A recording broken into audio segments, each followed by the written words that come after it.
Good afternoon યોમિક. જો વાત કરીએ ને તો આ સમાચાર ભારત માટે સારા છે અને ખાસ કરીને જે ઘસાતો રૂપિયો છે એના માટેનું જે કહેવાય ને કે પોઝિટિવ સમાચાર છે.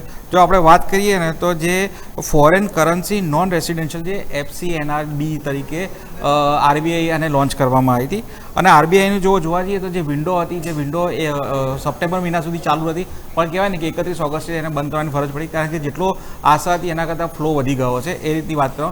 અને મહત્ત્વની વસ્તુ એ છે કે અત્યાર સુધીમાં જોવા જઈએ તો 65 અબજ સુધીની જે આવક છે એ પોસિબલ થઈ ગઈ છે એટલે મતલબ કે એટલી આવક થઈ ગઈ છે.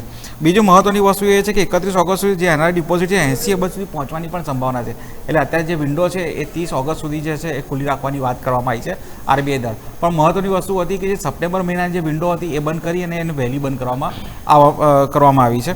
જોવા જઈએ તો જે અત્યારે જે આ જે ડોલર આપણને જે મળી રહ્યો છે અને એનાથી જે ડિપોઝિટ વધી રહી છે એનાથી થશે શું કે RBI પાસે ડોલર આવશે સાથે RBI છે ડોલરની સામે જે બેન્કોને છે એમાં રૂપિયો કન્વર્ટ કરશે એટલા માટે જે લિક્વિડિટી જે છે લિક્વિડિટીનો જે કહેવાય કે થોડો ફ્લો વધી જશે.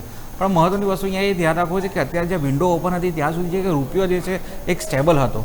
હવે વિન્ડો બંધ થઈ ગઈ છે, બહારનું ફોરેક્સ આવતું બંધ થઈ ગયું છે. સાથે જોવા જઈએ તો આપણું એક્સપોર્ટર છે એ હજી ક્યાંક સિંકિંગ થઈ રહ્યું છે.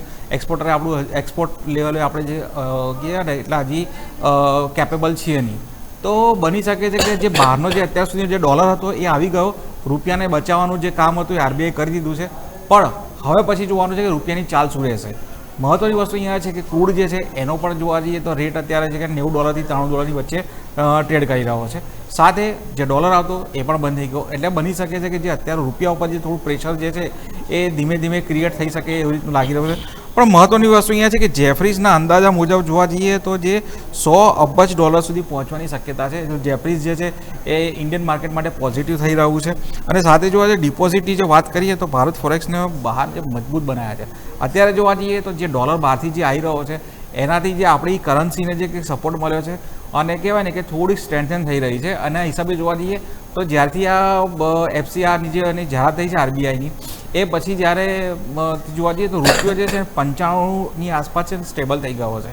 પણ હવે જોવાનું છે કે જે આની અંદર જે માર્કેટને લિક્વિડિટી જોઈએ છે એ જો મળશે તો રૂપિયો પણ સુધરશે અને RBI છે એ બી સ્ટ્રેન્થ હશે અને આપણો રૂપિયો છે એ સ્ટ્રેન્થની સાથે છે ને એની જે ગેઇન છે ને એ ગેઇન વધતું દેખાશે આપણને.